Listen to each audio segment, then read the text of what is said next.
Guys, lecture में आगे बढ़ने से पहले अगर आपने अभी तक हमारे चैनल बिंग कॉमर्स को सब्सक्राइब नहीं किया है तो कर लीजिए और बेल आइकन को प्रेस कर दीजिए कि आपको हमारे चैनल की सारी नई नोटिफिकेशन मिलती रहे।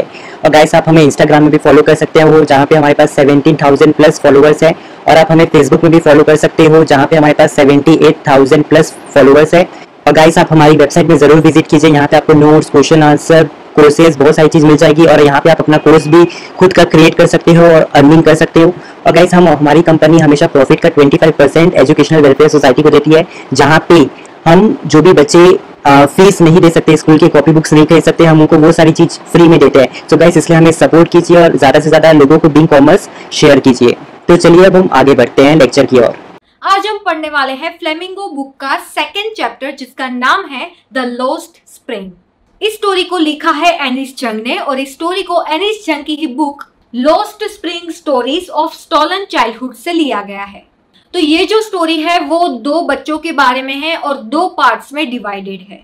फर्स्ट पार्ट जो है वो पहले बच्चे के बारे में है जिसका नाम है साहिब, और दूसरा पार्ट जो है वो दूसरे बच्चे के बारे में है जिसका नाम है मुकेश। तो ये जो चैप्टर है वो एग्जामिनर का फेवरेट चैप्टर है, तो इसे मिस बिल्कुल मत कीजिएगा, लास्ट तक समरी जरूर देखिएगा ताकि आपको ये चैप्टर खुद से पढ़ना ना पड़े, क्योंकि इस चैप्टर से 110% क्वेश्चन आ सकता है। तो फर्स्ट स्टोरी है, उसका नाम है समटाइम आई फाइंड अ रूपी इन गार्बेज। मतलब ये पहले बच्चे की स्टोरी है जिसका नाम है साहिब। साहिब जो है वो एक ऐसा बच्चा है जो स्लम एरिया में रहता है, बहुत ही ज्यादा गरीब बच्चा है। तो साहिब जो है वो एक्चुअली है बांग्लादेश से। बांग्लादेश के ढाका में बहुत ज्यादा तूफान आने की वजह से उसकी फैमिली यहाँ पे शिफ्ट कर गई और यहाँ पे वो रह रहे हैं सीमापुरी में। सीमापुरी जो है वो दिल्ली के बाहर का एरिया है, वहां पे कुछ भी ठीक नहीं है, वहां पे घर बहुत ही कच्चे हैं और ठीक से छत भी नहीं है। वहां पे गलियां जो है वो बहुत ज्यादा कूड़े कचरे से भरी हुई है, वहां पे ड्रेनेज सिस्टम भी ठीक नहीं है, वहां पे पीने का पानी ठीक से नहीं मिलता है, वहां के लोग बहुत बुरी हालत में हैं, बहुत ज्यादा पुअर है। और वहां पे जो लोग हैं वो काम क्या करते हैं, वो लोग रैग इकट्ठा करते हैं, मतलब जो कूड़ा कचरा है उसे इकट्ठा करते हैं और उसे बेचते हैं जिससे वो 4 पैसे कमा पाए। तो एक बार साहिब जो है वो कूड़ा इकट्ठा कर रहा होता है, तो अनीस जो राइटर है वो उसके पास जाती है और बोलती है कि तुम पढ़ने क्यों नहीं चाहते। तो साहिब कहता है कि यहाँ आसपास कोई स्कूल ही नहीं है। तो अनीस उसे कहती है कि क्या मैं स्कूल बनाऊंगी तो तुम वहां पे पढ़ने आओगे। तो साहिब ने कहा क्यों नहीं, मैं जरूर आऊंगा। तो इससे ये तो पता चलता है कि साहिब पढ़ना तो चाहता है पर उसके पास अपॉर्चुनिटी ही नहीं है। ये बात अनीस भूल जाती है पर साहिब नहीं भूलता। साहिब थोड़े दिन बाद वहां पे आके फिर से अनीस से कहता है कि क्या आपकी स्कूल बन गई। अनीस ये सोचकर बहुत परेशान हो जाती है कि एक छोटे से बच्चे से उसने ये क्या मजाक कर लिया, वो कभी स्कूल बनाने ही नहीं वाली थी और इस बच्चे के माइंड में उसने ये बिठा दिया कि वो स्कूल बनाएगी और वो वहां पे पढ़ने आएगा। और थोड़े दिन बीत जाते हैं और अनीस जो है वो बच्चों को देखती रहती है। ये बच्चे बिना चप्पल पहने, बिना नहाए धोए, बिना कुछ भविष्य की परवाह किए बस घूमते रहते हैं और फिर कूड़ा इकट्ठा करते रहते हैं। ये जो बच्चे हैं उसे अगर वो पूछ भी ले कुछ भी तो भी कोई फायदा नहीं, क्योंकि इसका कोई भविष्य ही नहीं है। और फिर वो सोचती हैं कि वो लोग यहाँ पे क्यों रहते हैं अगर यहाँ पे कोई अपॉर्चुनिटी ही नहीं है। फिर उसे पता लगता है कि वो जिस एरिया में रहते हैं वहां पे सारे के सारे लोग रेफ्यूजीज हैं। वहां पे वो सिर्फ एक परिवार नहीं 10,000 ऐसे परिवार हैं जो बहुत ज्यादा गरीब है और बहुत ज्यादा जरूरतमंद है। वो लोग सिर्फ यहाँ पे इसलिए रह रहे हैं कि उसे राशन कार्ड मिलता है। राशन कार्ड से उसकी 2 जरूरतें पूरी हो जाती है, एक कि वो लोग वोट कर पाते हैं और दूसरा इस राशन कार्ड की वजह से वो राशन खरीद पाते हैं और अपना पेट भर पाते हैं। बस इसके अलावा वो आगे की कुछ भी सोच नहीं पाते हैं।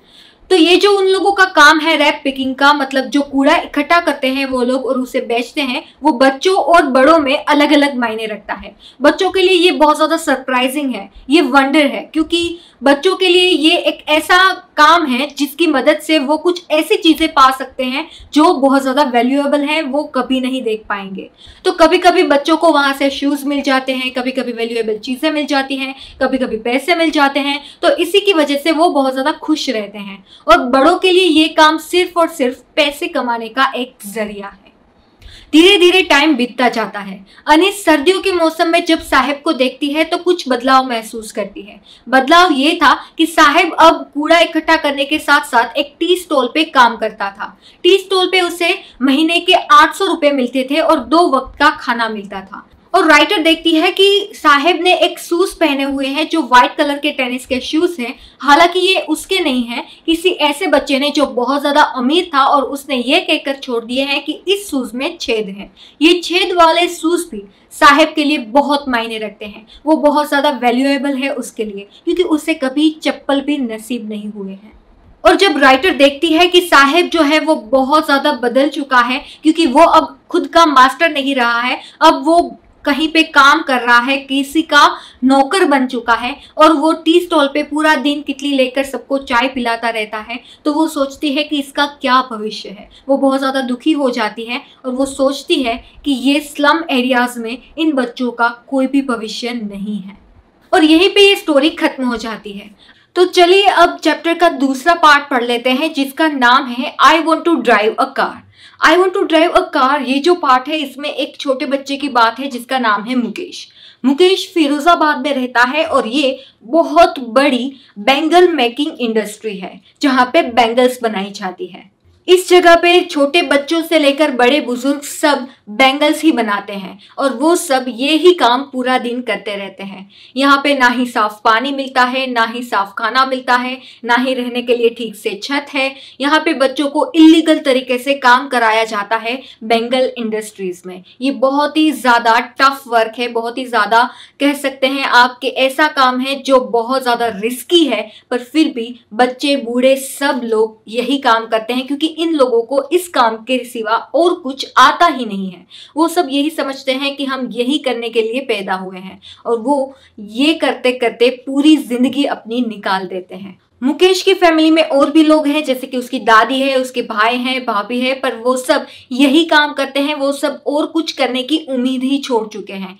सभी के सभी बहुत ज़्यादा पैसों की परेशानियों से जूझ रहे हैं, बहुत पैसों की कमी है, पर फिर भी उन लोगों को कभी भी कोई भी आशा की किरण मिलती ही नहीं है। स्टोरी में एक और छोटी बच्ची के बारे में बात की गई है जिसका नाम है सविता। सविता जो एक छोटी सी बच्ची है जो बैंगल्स ही बनाती है, जिसकी कंपैरिजन की गई है मुकेश की दादी के साथ। मतलब वो छोटी सी बच्ची जो बैंगल्स बना रही है उसे बैंगल्स की इंपॉर्टेंस पता ही नहीं है। जब वो बड़ी होगी और बैंगल्स पहनेगी तब उसे पता चलेगा कि बैंगल्स का क्या इंपॉर्टेंस है लाइफ में। यहाँ फिरोजाबाद में लोग जो है वो यही काम करते हैं सालों से और यही काम करते आ रहे हैं। यहाँ पे ना ही कोई ग्रुप बने हुए हैं, ना ही कोई कोऑपरेटिव है। सब लोग हालात से और सिस्टम से लड़ते लड़ते थक चुके हैं और सब लोग वही काम ढोते आ रहे हैं, वही काम करते आ रहे हैं। पर मुकेश एक ऐसा बच्चा है जो सिस्टम को बदलना चाहता है, जो कुछ नया करना चाहता है, जो अपने लिए कुछ सपने देख रहा है। वो एक ऐसा बच्चा है जो खुद एरोप्लेन तो नहीं उड़ा सकता, वो सोचता है कि वो एक कार मैकेनिक जरूर बनेगा। मतलब ये जो ट्रेडिशन है उन लोगों का जो बैंगल्स ही बनाते हैं, उससे कुछ अलग करने की ये बच्चा सोच रहा है। तो इससे हमें ये पता चलता है कि इस बच्चे का बहुत अच्छा अलग ड्रीम है, पर यही सोचना है कि इन सब के बीच में क्या वो अपना ड्रीम पूरा कर पाएगा। इस स्टोरी में मुकेश के बारे में ये बात की गई है कि मुकेश एक ऐसा बच्चा है जो ड्रीमर है, जो बहुत अच्छे सपने देखता है कि वो एक कार मैकेनिक बनना चाहता है, और वो एक ऐसा बच्चा है जो ट्रेडिशन से हटके कुछ करना चाहता है। तो ये हो गई सेकंड पार्ट की समरी। तो कैसे लगी आज की समरी? आई होप आपको पसंद आई होगी, और पसंद आई है तो कमेंट बॉक्स में कमेंट कर दीजिए और वीडियो को लाइक करना बिल्कुल मत भूलिएगा। और अगर आपको क्वेश्चन आंसर चाहिए तो उसकी लिंक ऊपर आई बटन में और नीचे डिस्क्रिप्शन में दे दी गई है। अगर आपको पता नहीं है कि उसे डाउनलोड कैसे करना है तो उसकी लिंक भी नीचे दी गई है, वहां पे जाके आप ट्यूटोरियल चेक कर सकते हैं और डाउनलोड कर सकते हैं अपने क्वेश्चन आंसर। तो फिर मिलेंगे ऐसे ही अमेजिंग वीडियोस के साथ, तब तक के लिए टेक केयर।